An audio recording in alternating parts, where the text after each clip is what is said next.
السلام علیکم ورحمۃ اللہ وبرکاتہ۔ اعوذ باللہ من الشیطان الرجیم، بسم اللہ الرحمن الرحیم۔ فترى الذین فی قلوبهم مرض یسارعون فیہم یقولون نخشی ان تصیبنا دائرہ۔ اب یہ ان لوگوں کا جن کو کہا جاتا ہے نا کہ ان کے دلوں میں مرض ہے، یہ وہ لوگ ہیں جو کہ ڈاماڈول قسم کے لوگ ہیں، نہ ایمان میں پورے داخل ہوتے ہیں اور نہ کفر کو پورا چھوڑتے ہیں، اور نہ مطلب ادھر بھی اپنی محبتیں پیار رکھتے ہیں، ان کے ساتھ بھی تعلقات رکھتے ہیں، ادھر بھی اپنی وفاداریوں کا یقین دلاتے ہیں، دونوں طرف۔ تو آپ بس تم دیکھتے ہو کہ وہ لوگ جن کے دلوں میں مرض ہے، یعنی جو منافقین ہیں، یسارعون فیہم، وہ کن لوگوں میں دوڑ دھوپ کرتے ہیں؟ انہی لوگوں میں جن سے ہمیں بچایا جا رہا ہے، جن سے ہمیں کہا جا رہا ہے کہ ان میں نہ جانا۔ تو ان کے ساتھ دوستیاں کرنے والے لوگ کون ہیں؟ فی قلوبہم مرض، ان کے دلوں میں کوئی مرض ہے۔ اور یقولون، اور وہ کیوں ان کے ساتھ دوستیاں کرتے ہیں؟ یسارعون، اب یہاں پہ کہا، یہاں پہ یہ نہیں کہا کہ دوستی بھی ہے، اس لیے کہ وہ بڑی ان کے ساتھ بڑی ان کی اٹھنا بیٹھنا، ان کے ساتھ مفادات ان کے وابستہ، اور بڑے سرگرم لگتے ہیں ان کے ساتھ، اور کہتے یہ ہیں یقولون نخشی ان تصیبنا دائرہ، ہمیں تو دراصل یہ ڈر ہے کہ ہم کسی مصیبت کے چکر میں نہ پھنسیں۔ اب نبی صلی اللہ علیہ وسلم کے یعنی ابتدائی 6-7 سال تک تو کوئی پتہ نہیں چل رہا تھا کہ ابھی اتنا مستحکم ہو بھی جائے گا اور اسلام اتنا پھیلے گا اور اتنی حکومت قائم ہو جائے گی۔ اگر یہ پتہ ہوتا تو ایک دن کے لیے بھی نہ کوئی منافق بنتا اور مطلب پوری ذمہ داری سے نبی صلی اللہ علیہ وسلم کا ساتھ دیتے۔ لیکن یہ آزمائشوں کے ادوار آتے ہیں تاکہ کھرے اور کھوٹے جو ہیں وہ چھان پھٹک کر الگ کر دیے جائیں۔ تو ایسا ہی ہوا، اور جن کے دلوں میں اپنے مفادات کی محبت تھی اور جو اپنی جانیں اور مال بچا کے رکھنا چاہتے تھے، تو وہ کبھی ادھر اور کبھی ادھر۔ تو انہی کے بارے میں یہاں پہ ہے کہ وہ یہ کہتے تھے، کہیں تو کہتے تھے دراصل ہم تو جی اصلاح چاہتے ہیں، ہم تو دونوں موافقت چاہتے ہیں، اور یہاں پہ کہ ہم تو یہ چاہتے ہیں بس ہم کسی مصیبت سے بچ جائیں۔ فَعَسَى اللَّهُ أَن يَأْتِيَ بِالْفَتْحِ أَوْ أَمْرٍ مِّنْ عِندِهِ فَيُصْبِحُوا عَلَىٰ مَا أَسَرُّوا فِي أَنفُسِهِمْ نَادِمِينَ۔ بس ممکن ہے کہ اللہ آسا، جب اللہ یہ کہنا کہ ممکن ہے کہ اللہ یہ کرے گا، اس کا مطلب ہوتا ہے اس نے کرنا ہی کرنا ہے۔ اور وہ کیا کرنا ہے؟ أَن يَأْتِيَ بِالْفَتْحِ، کہ آپ کو فیصلہ کن فتح نصیب فرما دے، او امر من عنده، یا اپنی طرف سے کوئی اور بات ظاہر فرما دیں، فیصبحوا علی ما اسروا فی انفسهم نادمین، بس پھر وہ لوگ جو اپنے دلوں میں یہ نفاق کی بیماری چھپائے ہوئے ہیں وہ اس وقت نادم ہوں۔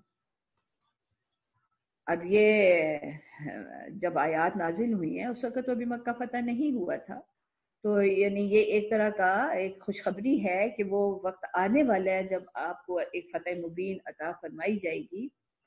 فتح مبین اگرچہ صلح حدیبیہ کو بھی کہا گیا تھا، اور یہ صلح حدیبیہ کے بعد کی آیات ہیں، لیکن ابھی مکہ بہرحال فتح ہوا بعد میں، اور پھر وہ لوگ بھی دھڑا دھڑ جو ہیں وہ اسلام میں داخل ہونے لگے، جس کا ذکر اذا جاء نصر من اللہ والفتح ورأیت الناس یدخلون فی دین اللہ افواجا، فوج اور فوج پھر تو لوگ اسلام میں داخل ہوئے جب ایک ظاہری فیصلہ کن فتح نصیب ہو گئی۔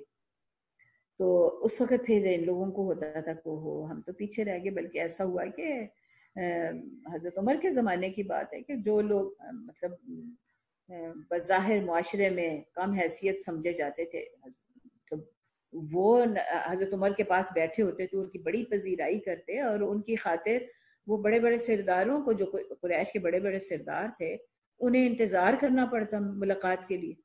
تو جب انہوں نے اس چیز پر تھوڑا سا گلا کیا تو وہ خود ہی ایک دوسرے کو کہنے لگے اس پر اب پچھتانے کی کیا ضرورت ہے، ان لوگوں وہ ایمان میں سبقت لے گئے تو اب ان کا درجہ بھی بلند ہو گیا، اور وہ اب زیادہ پذیرائی حاصل رکھتے ہیں، پذیر ان کی ہوتی ہے ان کی محفلوں میں۔ تو یعنی بعد میں ان کو خود بھی یہ ندامت ہوئی اور اس کا اظہار بھی ہوا، منافقین بھی اس میں شامل تھے اس ندامت کے اظہار میں، اور مشرکین بھی شامل تھے۔ وَيَقُولُ الَّذِينَ آمَنُوا أَهَٰؤُلَاءِ الَّذِينَ أَقْسَمُوا بِاللَّهِ جَهْدَ أَيْمَانِهِمْ، اور اس وقت اہل ایمان کہیں گے کیا یہ وہی لوگ ہیں جو بڑی بڑی اللہ کے نام کی بڑی بڑی قسمیں کھا کر یقین دلاتے تھے إِنَّهُمْ لَمَعَكُمْ، کہ وہ تمہارے ساتھ ہیں، کہ ہم تمہارے ساتھ، حبطت اعمالهم فاصبحوا خاسرین۔ تو یہ بڑی بڑی قسمیں کھانے سے حقیقت جو ہے نا وہ نہیں چھپتی اور نہ جھٹلائی جا سکتی۔ اللہ، یہ فیصلے تو اللہ نے کرنے ہیں نا، نفع اور خسارے کا فیصلہ یہ اللہ کا، کلیتاً اللہ کا فیصلہ ہے، تو اللہ کو تو دھوکہ نہیں دیا جا سکتا۔ ظاہری کچھ اعمال کر کے بھی لیکن اصلاً بندہ اللہ کے لیے وہ نہیں کر رہا تو وہ سارے اعمال حبطت، ان کے بارے میں فیصلہ ہے وہ ضائع ہو جاتے ہیں۔ یعنی اگر کفر میں ہے اور وہ جو اللہ کے حکم، جن کی ابھی پچھلے رکوع میں آ چکی ہے بات کہ اگر اللہ کے نازل کردہ احکام کے مطابق فیصلے نہیں ہو رہے تو پھر تو وہ کفار ہیں، وہ ظالم ہیں، وہ فاسق ہیں۔ تو پھر جب یہ تین صفات کسی شخص کے ساتھ لاحق ہو جائیں تو بظاہر نیک اعمال جو اس نے کیے ہوں گے وہ بھی ضائع ہو جاتے ہیں۔ یا ایھا الذین آمنوا من یرتد منکم عن دینہ فسوف یأتی اللہ بقوم یحبهم ویحبونہ۔ اے لوگو جو ایمان لائے، اگر تم میں سے کوئی اپنے دین سے پھرتا ہے تو پھر جائے، جلد ہی اللہ تعالیٰ وہ لوگ لائے گا، بقوم ایسی قوم لائے گا، یحبهم ویحبونہ، جو اللہ کو محبوب ہوں گے اور اللہ ان کو محبوب ہوگا۔ اذلۃ علی المؤمنین اعزۃ علی الکافرین، جو اہل ایمان کے لیے بڑے نرم خو ہوں گے، بڑے محبت کرنے والے ہوں گے، رحماء بینہم، آپس میں بڑے رحیم ہوں گے، اعزۃ علی الکافرین، اور کافروں پر بڑے سخت ہوں گے، یجاہدون فی سبیل اللہ، اللہ کے راستے میں جہاد کرنے والے ہوں گے، ولا یخافون لومۃ لائم، اور اللہ کے راستے پر چلنے اور اس کے راستے میں جہاد کرنے کے لیے کسی ملامت کرنے والے کی ملامت سے نہیں ڈریں گے۔ ذالک فضل اللہ یؤتیہ من یشاء، یہ اللہ کا فضل ہے، وہ جسے چاہے عطا فرمائے۔ واللہ واسع علیم، اور اللہ بڑی وسعت والا اور بڑا علم والا ہے۔ یہاں پہ یہ چیز بڑی اہم ہے کہ یہاں یہ بھی ایک لحاظ سے خبر بھی ہے، یہ بھی ممکن ہے کہ کوئی آج دین میں داخل ہوئے اور کل کو نکل جائے، اور یہ فتنہ ارتداد جو ہے رونما ہوا بھی نبی صلی اللہ علیہ وسلم کی زندگی میں بھی، جھوٹی نبوت کے دعوے دار بھی پیدا ہو گئے، اور انہیں نبی صلی اللہ علیہ وسلم کو حتیٰ کہ مسیلمہ کذاب نے تو خط بھی لکھ دیا کہ میں بھی شریک ہوں۔ اس وقت نبی صلی اللہ علیہ وسلم نے خود اس خط کا جو جواب دیا وہ یہ کہ سلام ہو اس پر جو ہدایت کی پیروی کرے، اما بعد زمین اللہ کی ہے، وہ اپنے بندوں میں سے جسے چاہتا ہے اس کا وارث بناتا ہے، اور اچھا انجام پرہیزگاروں کے لیے ہے۔ بہت سارے قبائل تھے، جو کوئی 8-10 قبائل کا اس طرح ذکر آتا ہے، جن میں یا تو یہ جھوٹی نبوت کے معاملات پھیلے، یا پھر زکوٰۃ کے مانعین تھے، یا کوئی اور کسی طریقے سے وہ نکلے، کئی افراد ایسے تھے۔ تو یہ ایک معاملہ پیش آیا، تو اس وقت ایک تسلی ہے اہل ایمان کے لیے کہ اگر پھریں اللہ تعالیٰ آپ کو کسی اور طرف سے ایسے لوگ آپ کی معاونت کے لیے بھیج دے گا۔ اور ہوا بھی یہ، کئی ایسے لوگ آئے جو بڑے بڑے جنہوں نے کارنامے انجام دیے اور جنہوں نے اس دین کی مدافعت میں بڑا حصہ لیا، اور اس کے بلکہ اگلے جہاد جو ہیں وہ سارے انہی لوگوں نے کیے ہیں جو خلفائے راشدین کے دور میں، جو کہ بعد کے ادوار میں داخل ہوئے۔ اچھا، یہاں پہ ایک اہم صفت جو بتائی جا رہی ہے ان لوگوں کی، وہ یہ کہ یہ 6 صفات ہیں۔ ان میں پہلی صفت یہ ہے کہ اللہ تعالیٰ ان سے محبت کرتے ہیں، دوسرا یہ کہ پھر وہ اللہ سے محبت کرتے ہیں، تیسرا یہ کہ وہ اہل ایمان کے لیے بڑے نرم خو ہیں، اور چوتھی یہ کہ وہ کفار کے مقابلے میں بڑے سخت ہیں، اور پانچویں یہ کہ وہ اللہ کی راہ میں جہاد کرتے ہیں، اور چھٹی یہ کہ وہ دین کے معاملے میں کسی ملامت کرنے والے کی ملامت کی پرواہ نہیں کرتے۔ پھر فرمایا کہ ان 6 صفات کا حامل ہونا اللہ تعالیٰ کی طرف سے خاص فضل و کرم ہے۔ وہ ان اوصاف سے انہی لوگوں کو متصف کرتا ہے جو اس کے اہل ہوتے ہیں، اور وہ ایمان اور نیک اعمال کی وجہ سے ہی اللہ تعالیٰ کے اس فضل و احسان کے مستحق ہوتے ہیں۔ مطلب اللہ تعالیٰ کے خزانوں میں تو کسی چیز کی کمی نہیں ہے، جو اس سے احسان مانگے گا اس کو احسان ملے گا، جو فضل مانگے گا اس کو فضل ملے گا۔ اللہ تعالیٰ تو بڑی وسعت اور کشادگی والے۔ اس کے ساتھ وہ علم والے بھی اور علیم بھی ہیں اور جانتے ہیں کہ اسے کس پر کب اور کتنا فضل و کرم کرنا ہے. تو اہل ایمان جو ہے نا ان کا تو اب یہ اگر محبت کا ہی ہم دیکھ لیں تو اس کی جو نبی صلی اللہ علیہ وسلم نے ہمیں بتایا، اس کے پہلے بھی آ چکی ہے نا سورہ آل عمران میں کہ قل ان کنتم تحبون اللہ فاتبعونی یحببکم اللہ. کہہ دو یعنی اپنے رب کے ساتھ بندے کی محبت کا لازمی پھر تقاضا یہ ہے کہ وہ اپنے ساری باتوں اور سارے عمل، تمام ظاہری اور باطنی احوال میں، اعمال میں نبی صلی اللہ علیہ وسلم کے اتباع کرے. ایک حدیث میں ہے نبی صلی اللہ علیہ وسلم نے، جو حدیث قدسی اس کو کہا جاتا ہے، کہ فرمایا کہ اللہ تعالیٰ نے فرمایا میرا بندہ جس چیز کے ذریعے سے میرا تقرب حاصل کرنے کی کوشش کرتا ہے ان میں فرائض سے بڑھ کر کوئی چیز مجھے محبوب نہیں. پہلی بات یہ ہے کہ وہ فرائض ادا کرنے والا. پھر میرا بندہ نوافل کے ذریعے سے میرا تقرب حاصل کرتا رہتا ہے، یعنی صرف فرائض پر نہیں رہتا بلکہ پھر مزید آگے بڑھتا ہے اور نوافل کے ذریعے سے میرا تقرب حاصل کرتا رہتا ہے یہاں تک کہ میں اس سے محبت کرنے لگ جاتا ہوں. اور جب میں اس سے محبت کرنے لگ جاتا ہوں تو میں اس کے کان بن جاتا ہوں جن کے ذریعے سے وہ سنتا ہے، میں اس کی آنکھیں بن جاتا ہوں جن کے ذریعے سے وہ دیکھتا ہے، میں اس کے ہاتھ بن جاتا ہوں جن کے ذریعے سے وہ پکڑتا ہے، اور میں اس کے پاؤں بن جاتا ہوں جن کے ذریعے سے وہ چلتا ہے. اگر وہ مجھ سے سوال کرے تو میں اسے عطا کرتا ہوں، اور اگر وہ مجھ سے پناہ مانگے تو میں اسے پناہ دیتا ہوں. تو اللہ تعالیٰ کی محبت کے لوازم میں سے ہے کہ اس کی معرفت اور کثرت کے ساتھ اس کا ذکر کیا جائے. اس کی معرفت نہ ہو تو پھر محبت ناقص ہے. اور اس میں ایک اور اہم بات یہ ہے کہ پہل تو مجھے ہی کرنی پڑے گی. اللہ تعالیٰ تو ایک جو اپنی مخلوق کے ساتھ محبت ہے وہ تو ہے ہی، اب پہلا قدم تو مجھے ہی اٹھانا پڑے گا. اللہ تعالیٰ نے یہ نہیں کہا کہ میں آگے بڑھوں گا تو پھر تم مجھ سے محبت کرو گے. وہ کہتے ہیں تم ایک قدم بڑھاؤ میں 10 قدم بڑھا کے تمہاری طرف آؤں.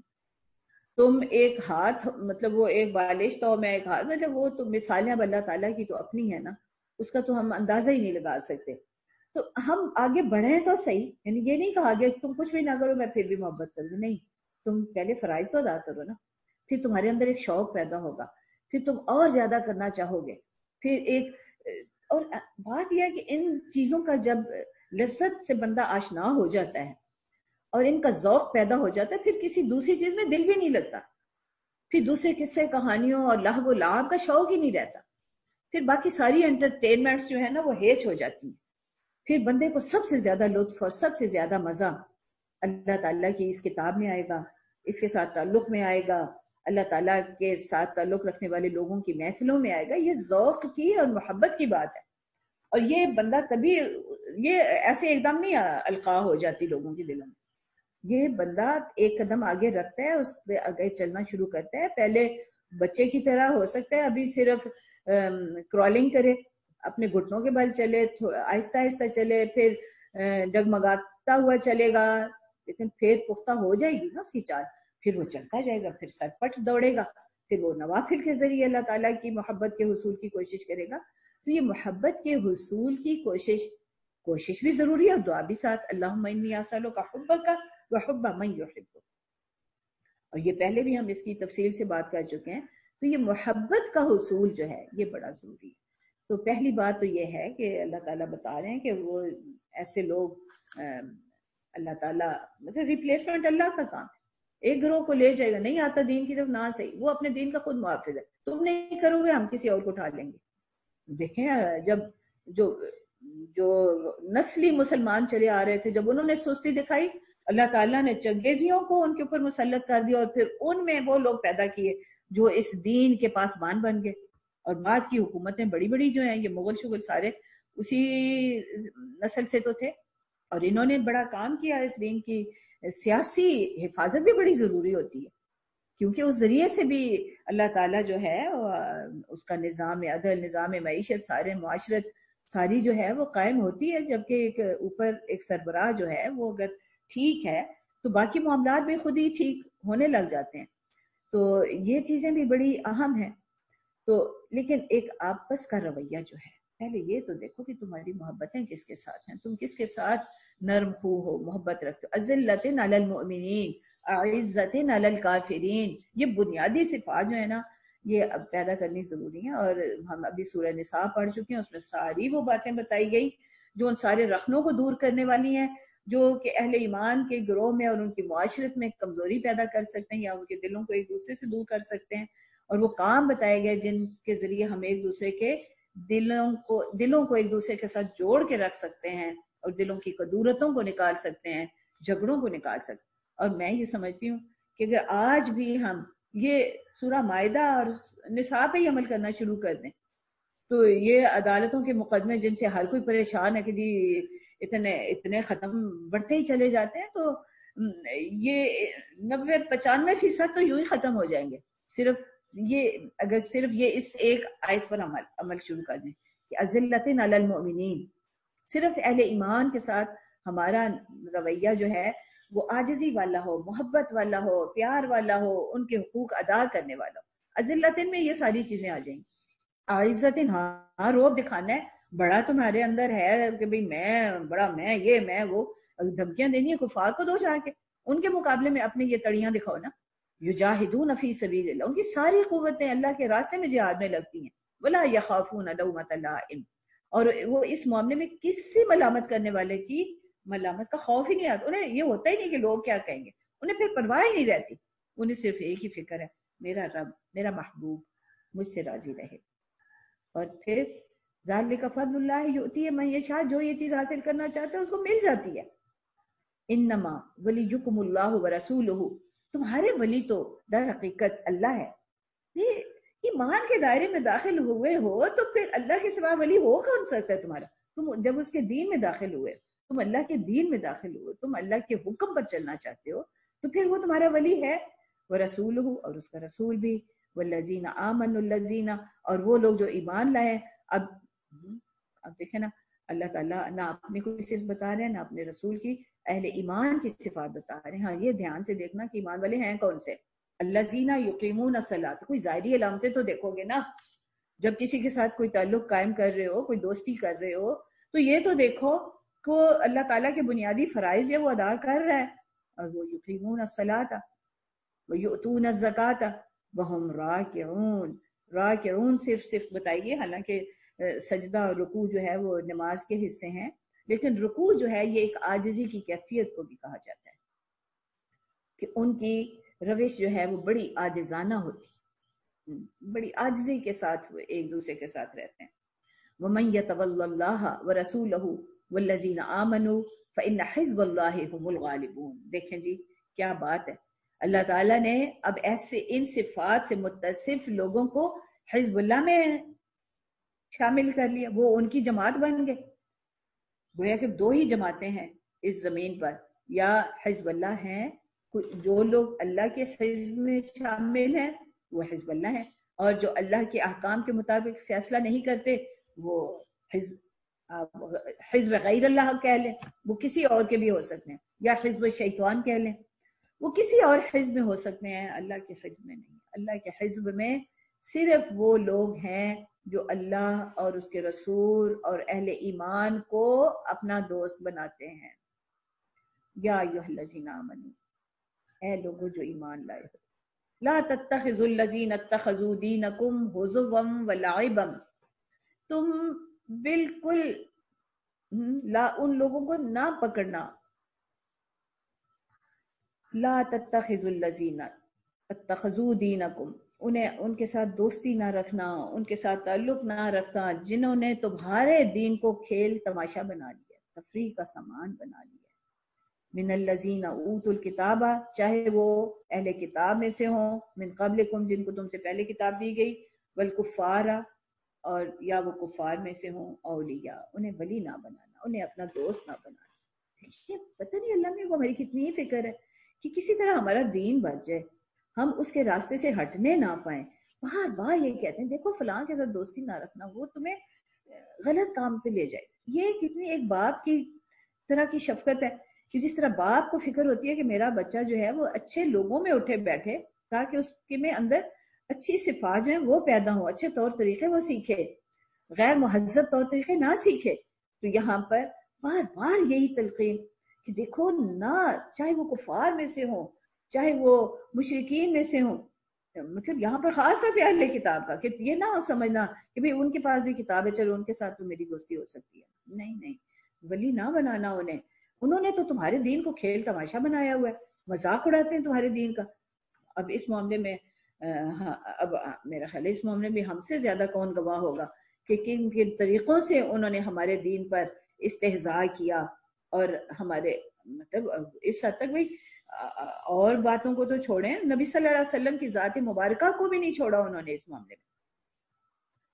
وَإِذَا نَادَيْتُمْ إِلَى الصَّلَاةِ اتَّخَذُوهَا هُزُوًا وَلَعِبًا، اور جب آپ لوگوں کو نماز کی طرف بلاتے ہو تو وہ اس کا بھی مذاق اڑاتے ہیں اور اس کا بھی کھیل بنا لیتے ہیں، لعبہ۔ وہ یہ کہ نماز کے بارے میں اتنے مذاق چلتے ہیں، یا تو اجازت ہی نہیں ملتی غیر مسلم معاشروں میں یہ، اور یا پھر باتیں اتنی بناتے ہیں کہ دیکھو جی اذان کا اس دور میں بھی یہ معاملہ تھا، اور یہ ہر دور میں رہا ہے کہ خاص طور پہ اب جب انہیں غلبہ حاصل ہے اس زمین پر، یعنی سیاسی غلبہ حاصل ہے، تو اور ہماری کمزوریوں سے فائدہ اٹھاتے، اور ہم بھی بیچارے آگے کچھ اف بھی نہیں کرتے، وہ جو مرضی کہتے رہے ہم، ذالک بانہم قوم لا یعقلون۔ اور وہ یہ حرکتیں اس لیے کرتے ہیں کہ انہیں عقل ہی نہیں ہے۔ یہ عقل ہو تو وہ بندہ، یہ تو گھٹیا لوگوں کی بات ہوتی ہے، ان کا مزاج ہوتا ہے، ان کا مذاق ہوتا ہے کہ وہ دوسروں کا مذاق اڑائیں، یہ گھٹیا ذہنیت ہوتی ہے، یہ کوئی عقل والے اور اچھے تہذیب یافتہ لوگوں کی ذہنیت نہیں ہوتی۔ قل یا اہل الکتاب، آپ ان سے پوچھئے اے اہل کتاب، هل تنقمون منا الا ان آمنا باللہ وما انزل الینا وما انزل من قبل وان اکثرکم فاسقون۔ آپ ان سے پوچھئے کہ اہل کتاب، جس چیز پر تم ہم سے انتقام لینا چاہتے ہو یا ہم سے بگڑے ہوئے ہو، نقمہ ناراض ہو، کہ وہ اس کے سوا اور کیا ہے کہ ہم اللہ پر ایمان لائے، اور ہم اس چیز پر بھی ایمان لاتے ہیں جو ہماری طرف نازل ہوئی ہے، اور اس پر بھی جو پہلے سے نازل ہوئی ہے، ورنہ اکثرکم فاسقون، لیکن پھر بھی ان میں سے زیادہ تر جو ہیں فاسق ہیں، یعنی ان کے پاس کوئی دلیل تو نہیں ہے اس دین کی مخالفت کی۔ تو مطلب ہمیں ان کا مخالف ہونا چاہیے کہ وہ ہماری کتاب پر ایمان نہیں لائے، ہم تو ان کی کتاب پر ایمان لائے ہیں۔ مجھے یاد آ رہا ہے کہ ایک کوئی بہت ہی مبلغہ، اب مجھے صحیح وہ نہ دور یاد ہے اور نہ وہ نام یاد ہے، لیکن کوئی واقعہ اس طرح ہوا کہ کسی یورپی ملک سے وہ مبلغہ جو ہے وہ ترک خلیفہ کے پاس آئی کہ میں تبلیغ کروں گی عیسائیت کی۔ تو آ کے جب انہوں نے، ان صاحبہ نے آ کے اپنی کوئی بات رکھی، تو خلیفہ صاحب اللہ کے فضل سے سارے دین پڑھے ہوتے تھے، تو انہوں نے کہا کہ آپ مجھے حضرت عیسیٰ کے بارے میں کہہ رہی ہیں، تو حضرت عیسیٰ تو ہمارے لیے بھی اتنے ہی محترم ہیں جتنے حضرت محمد صلی اللہ علیہ وسلم، اور ہم ان کی بھی ساری باتوں کو تسلیم کرتے ہیں، تصدیق کرتے ہیں، اللہ نے ان کو اپنا نبی بنایا، ان کو بلکہ ہم تو جتنا آپ کہتے ہو اس سے زیادہ ان کا احترام کرتے۔ تو جب اس کو پتہ چلا کہ قرآن جو ہے حضرت عیسیٰ کے بارے میں کیا خبریں دی اور کیا کہا، اور پھر شاید وہ کوئی نیک دلی تھی اور سچائی اس کا جذبہ تھا، مشنری تھی، تو جب اس کے سامنے بات آئی تو اس نے اسلام قبول کر لیا۔ تو بات یہ ہے کہ جس کے سامنے جو دلیل کی بات کرے گا نا، اس کے سامنے تو جب یہ بات آئے گی کہ وہ بھی اللہ پر ایمان لاتے ہیں، ہم بھی لاتے ہیں، وہ بھی اللہ کی وحی کو مانتے ہیں، ہم بھی مانتے ہیں، فرق تو صرف اتنا ہے کہ ہم اللہ تعالیٰ کی وحی کو حضرت محمد صلی اللہ علیہ وسلم تک مانتے ہیں، اور وہ باوجود اس کے کہ واضح علامات اور واضح خبریں ان کی کتابوں میں دی گئیں تو پھر بھی وہ نہیں ان کو مانتے۔ تو دشمنی تو ہمیں ان سے ہونی چاہیے، لیکن ہم تو دشمنی کا جذبہ ہی نہیں رکھتے نا۔ قل هل انبئکم بشر من ذلک مثوبۃ عند اللہ، آپ ان سے پوچھئے کیا میں تمہیں بتاؤں، میں ان لوگوں کی نشاندہی کروں جن کا انجام اللہ کے ہاں فاسقوں کے انجام سے بھی بدتر ہے۔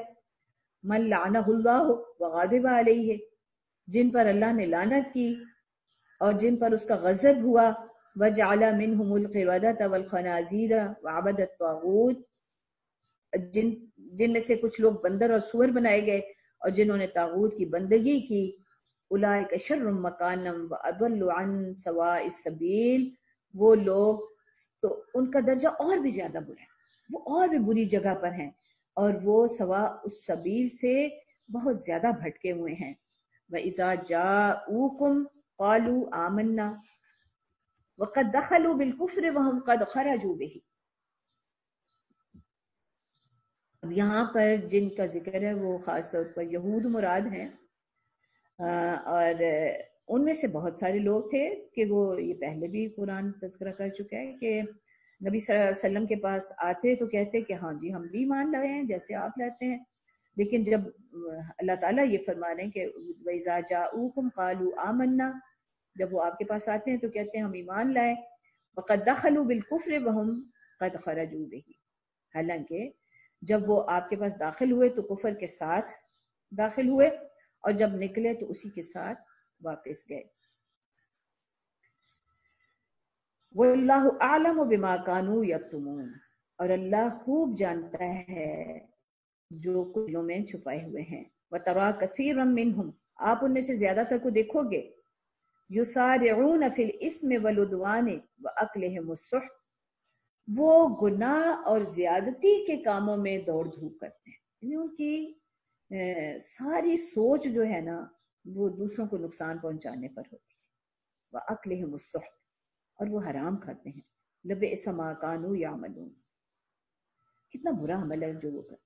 یہاں بنیادی سوچ جو ہے نا، اسلام جو بنیادی سوچ مجھے دیتا ہے وہ یہ کہ میں ہر ایک کے لیے خیر خواہ ہوں. مجھے اللہ تعالیٰ جس منصب پر بھی رکھے وہاں دوسرے لوگوں کو نفع پہنچانا جو ہے وہ میرا مقصود ہو جائے. میں تجارت میں ہوں تو بھی میرا مقصود جو ہے وہ یہ ہو کہ میں بنی نوع انسان کو نفع پہنچانے والی ہوں، کسی کا حق مجھ سے نہ تلف ہو، کسی کے ساتھ مجھ سے زیادتی نہ ہو جائے. اللہ تعالیٰ حکمرانی نصیب فرمائے کسی ڈپارٹمنٹ کی، کسی ادارے کی یا کسی ملک کی، تو بھی ایمان والوں کی ایک ہی فکر ہوگی کہ اس منصب سے میں کیسے دوسروں کے لیے نفع بخش ہو سکوں. اس کی ساری فکر، اس کی ساری تگ و دو جو ہے، اس کی ساری سرعت جو ہے یسارعون، وہ اس معاملے میں ہوگی کہ وہ لوگوں کے لیے نفع رساں ہو. الدین النصیحہ، دین جو ہے خیر خواہی کا نام ہے تمام انسانوں کے ساتھ. بار بار یہ یاد دہانی بھی کروائی جاتی ہے اور یہ ہمیں اپنے ذہنوں میں رکھنا چاہیے کہ جب میں اس نصیحت پر عمل کروں گی اور اس کا حق ادا کروں گی تو ہی مجھے اللہ تعالیٰ کی حمایت اور معیت نصیب ہوگی. تو جو یہ خیرخواہی کا جذبہ رکھتا ہے وہ تو پھر سخت نہیں کھا سکتا. وہ کیسے دوسروں سے ناجائز ان کی جیبوں سے پیسے نکلوائے گا، چاہے وہ مارکیٹنگ کے اسلوب اپنا کے. یعنی اب تو یہ مارکیٹنگ کیا ہے، یہ ڈاکہ ہی ڈالنا ہے نا، دوسروں کو غلط جذبات ان کے ابھار کے ان کی جیبوں سے پیسہ نکلوانا. یہ ایک بڑا، اس دور کی تو ساری معیشت جو ہے وہ سخت پہ استوار ہو رہی ہے. لبئس ما کانوا یعملون، کتنا برا کام. لولا ینہاہم الربانیون والاحبار عن قولہم الاسم بہم السحت لبئس ما کانوا یصنعون. کیوں نہیں ان کے ربانی اور احبار انہیں ان کاموں سے روکتے؟ کیوں ان کے علماء اور مشائخ انہیں گناہ پر زبان کھولنے اور حرام کھانے سے نہیں روکتے؟ یقیناً بہت ہی برا کارنامہ زندگی ہے جو وہ تیار کر رہے ہیں. دیکھیں علماء کی ذمہ داری ہوتی ہے، جن کو، جو دین کے وارث ہیں، جو نبیوں کے وارث ہیں، اور جن کو جو اس دین کی امانت رکھتے ہیں، کہ وہ لوگوں کو مسلسل جو ہے وہ بتاتے رہیں، ان کو منکرات سے روکتے رہیں، انہیں معروف کا حکم دیں. یہاں پر کتنی تنبیہ ہے، کتنی سخت الفاظ میں کہا جا رہا ہے کہ کیوں نہیں روکتے ان کے علماء اور ان کے احبار. تو اس کا مطلب یہ ہے کہ اگر اس معاملے میں ان کی طرف سے کوئی تساہل ہوا یا ہو رہا ہے، اس پر وہ اللہ کے ہاں جواب دہ ہوں گے. لبئس ما کانوا یصنعون، کتنا برا کام ہے جو وہ لوگ کر رہے ہیں. چلیے بس ہم آج یہیں تک رکھتے ہیں. آخر دعوانا الحمدللہ رب العالمین. صلی اللہ تعالیٰ ہمیں ان لوگوں میں سے بنائے جو کہ بغیر لومۃ لائم ہے، کسی ملامت کرنے والے کی ملامت کے خوف کے بغیر امر بالمعروف اور نہی عن المنکر کرنے والوں میں شامل ہوں. وآخر